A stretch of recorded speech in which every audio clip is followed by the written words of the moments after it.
the government coming? We need gasoline. With gasoline, you're going to bring food and gasoline and clothes and gasoline to run generators. Bring us generators. Bring us something to get heat.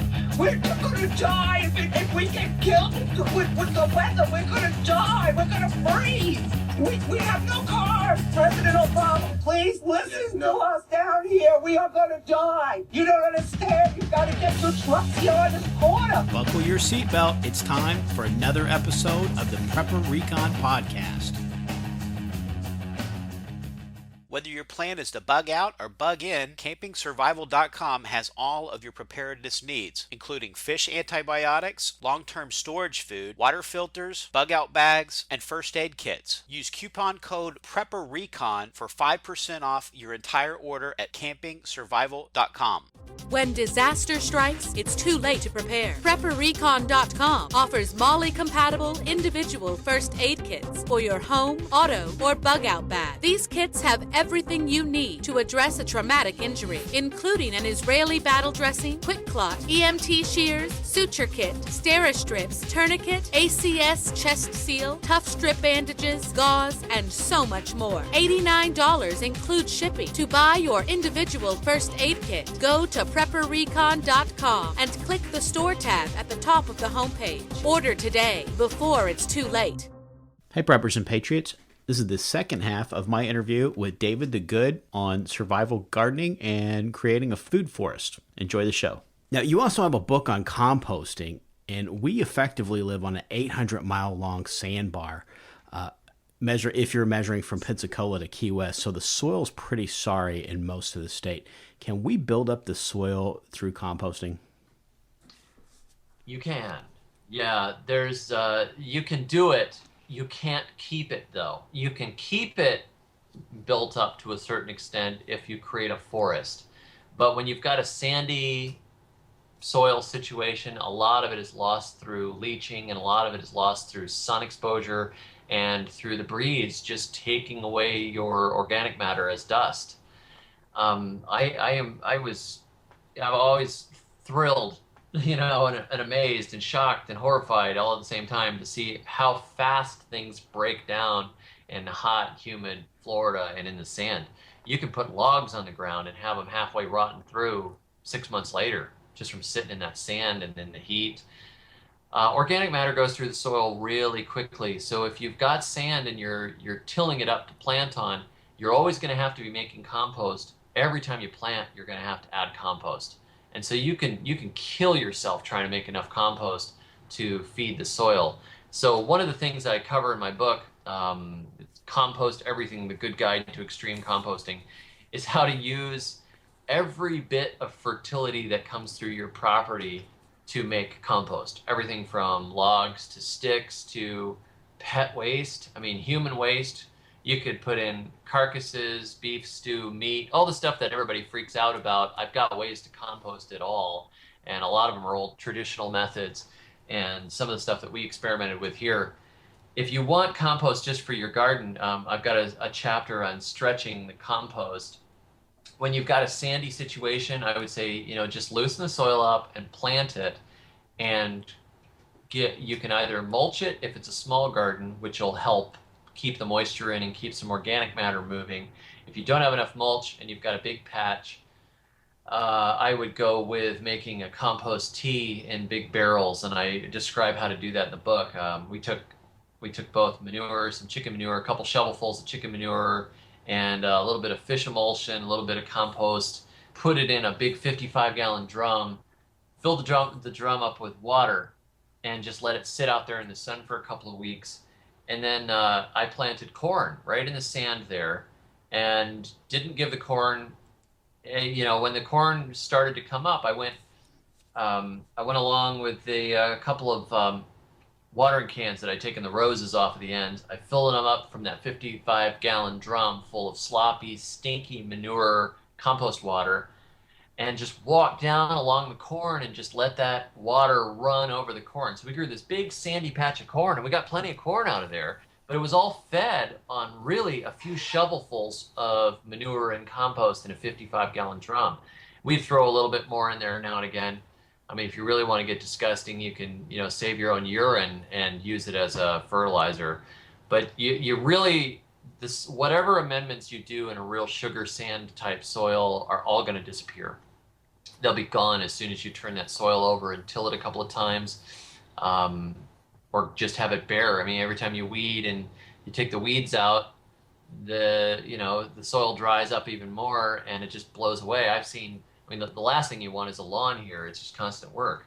But I've seen lots where they've cleared out the woods and the soil looks beautiful when it's the woods.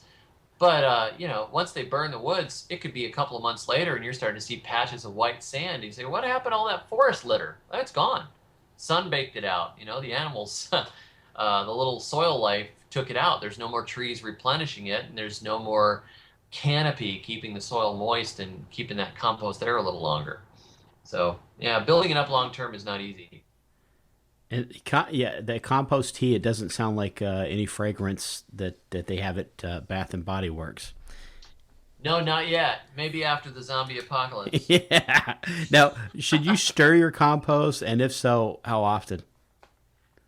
Well,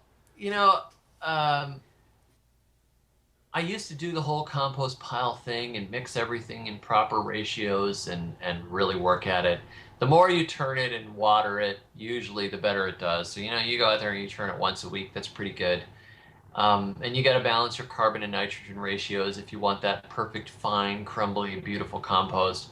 I have pretty much given up doing the regular piles. I'll do a great big rough pile at one corner of my garden.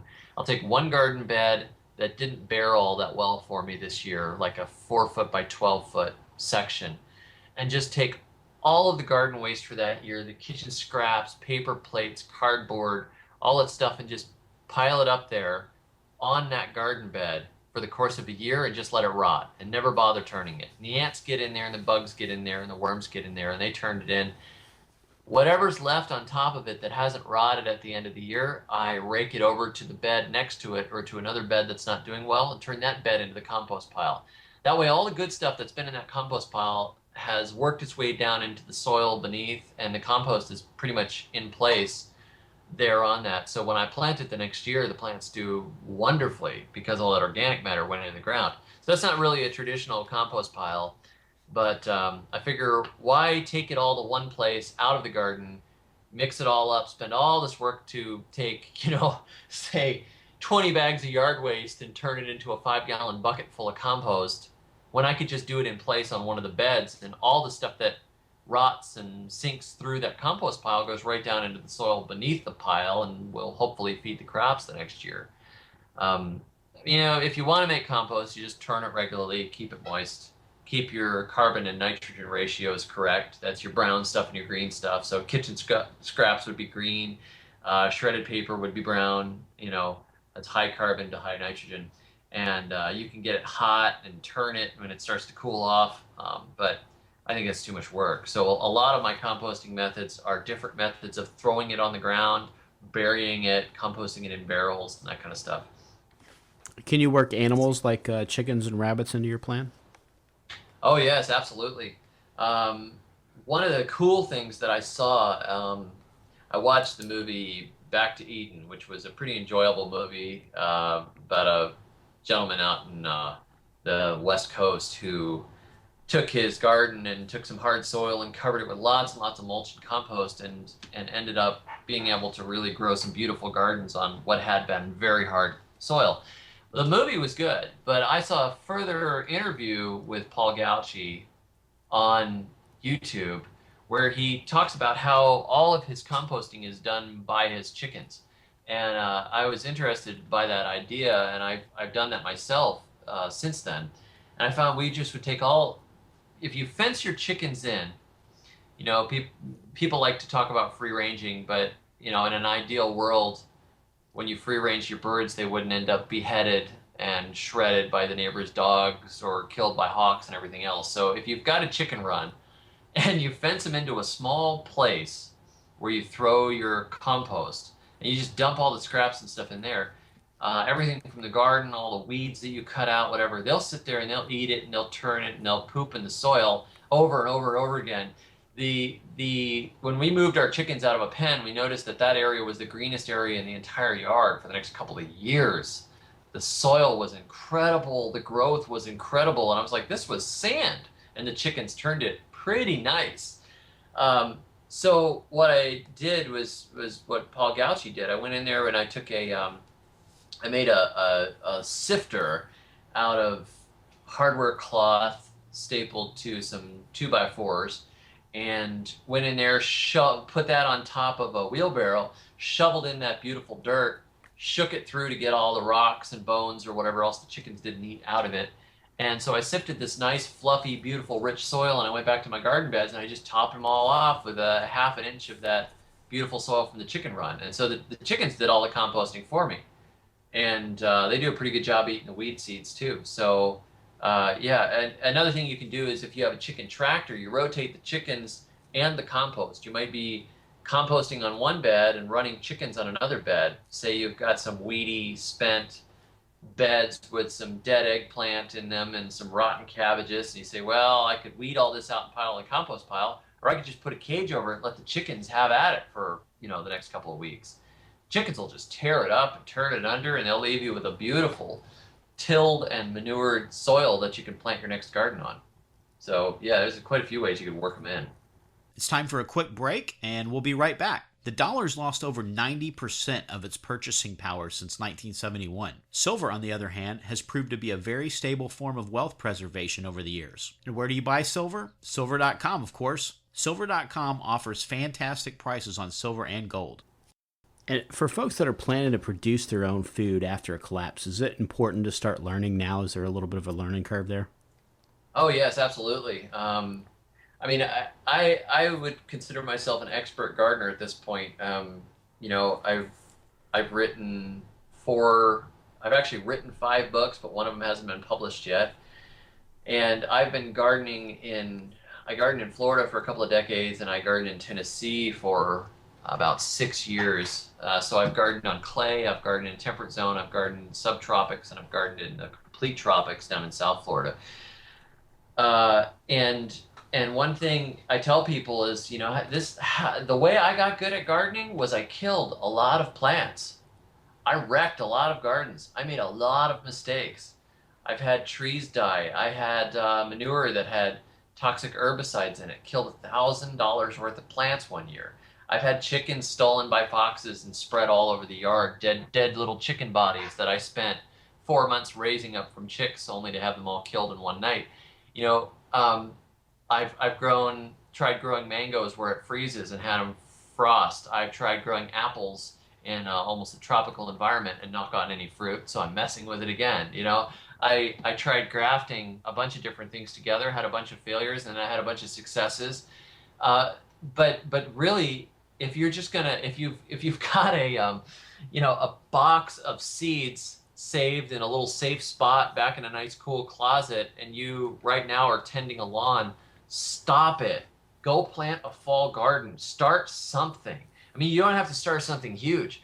Start a 4x4 spot and make it beautiful and learn to grow on that spot. Grow something you like, grow something you hate, grow something high calorie, and see what you can do. Because if you don't get your hands in the dirt and start doing it on a small scale, when it comes to the point where you need to put in 4,000 square foot to feed your family, you're gonna have a really, really, really hard time.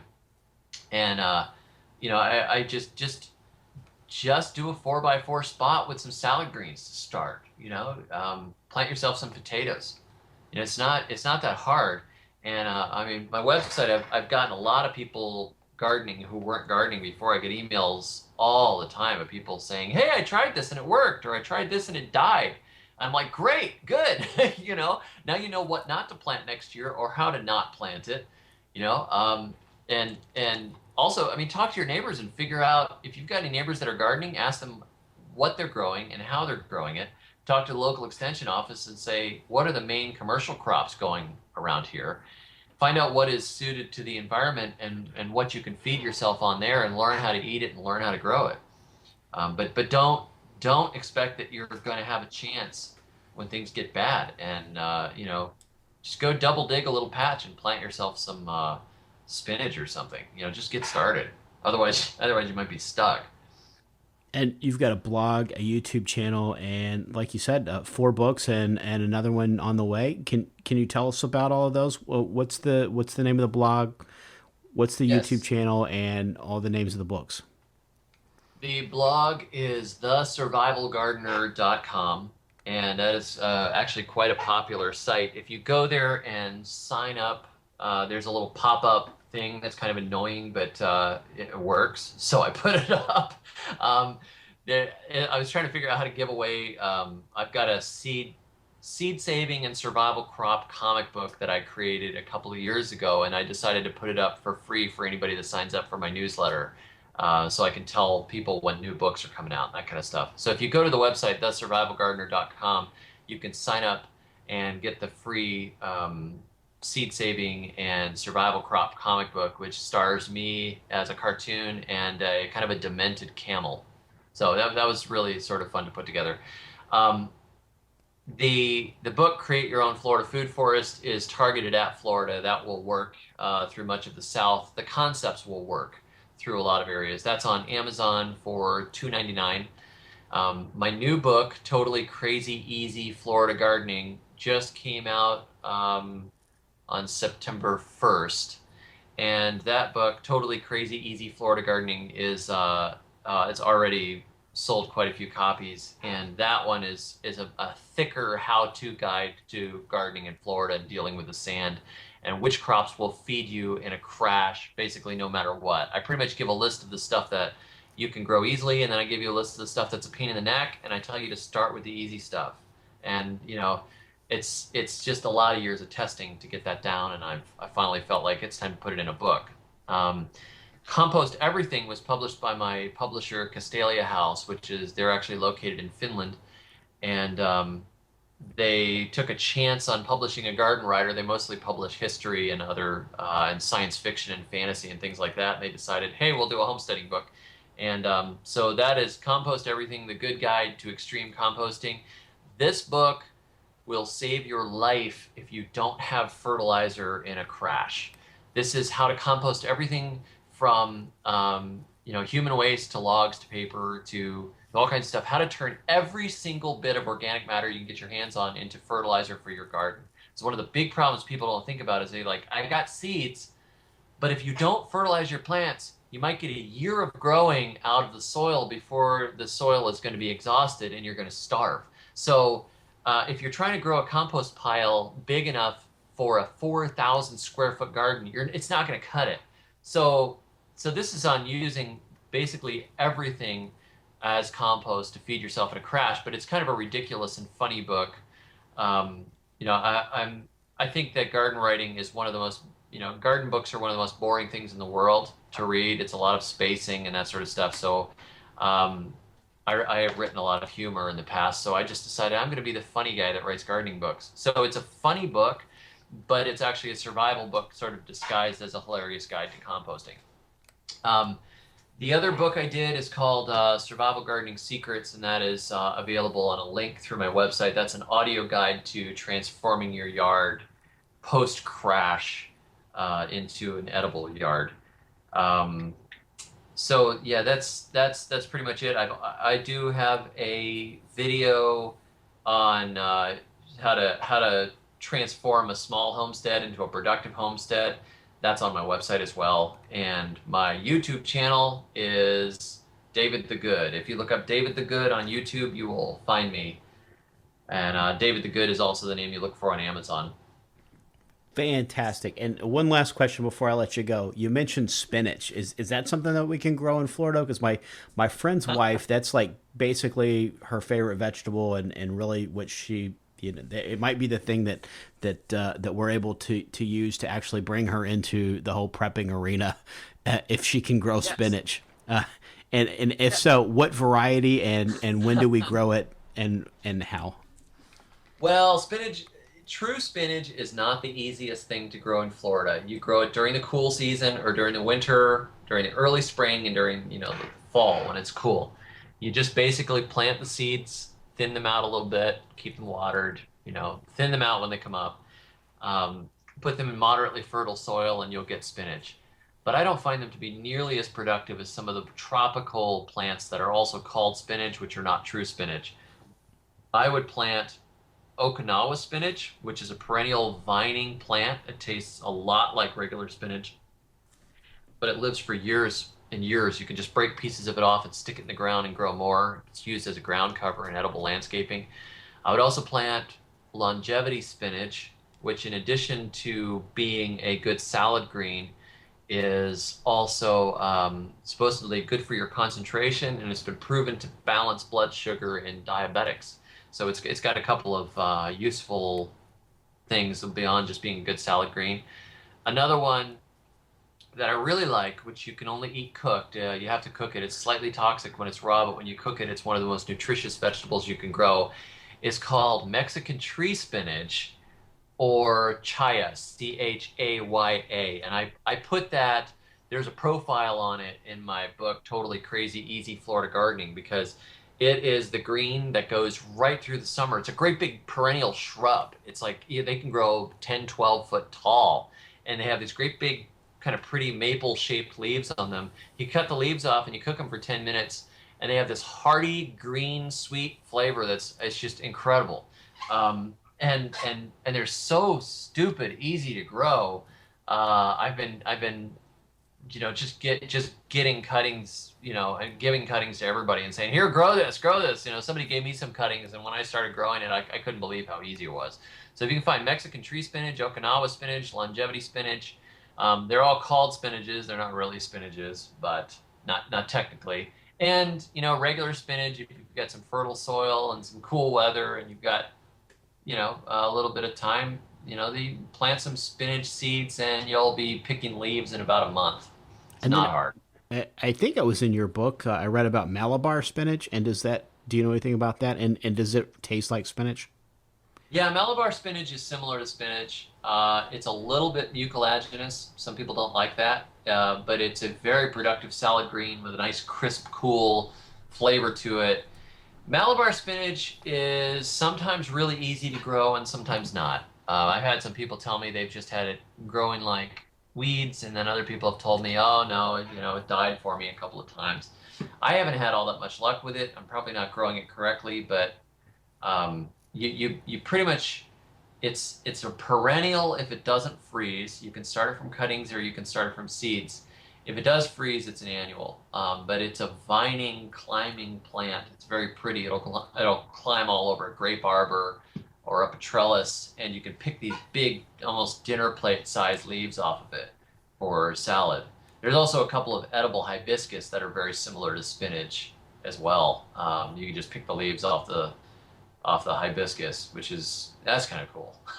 Nobody would think it was even food if they saw it. It looks like a shrub, That's fantastic. Just great information, and it's stuff. And I hope folks will get some of these books and just get out there and start doing it, just like you said, and start getting your hands dirty, because you're not going to open up your survival seed vault on doomsday and hope to live off of that. That's just not how it works. There's quite a learning curve. So, David, thank you so much for all the great information, and thanks for making time to come on the show today.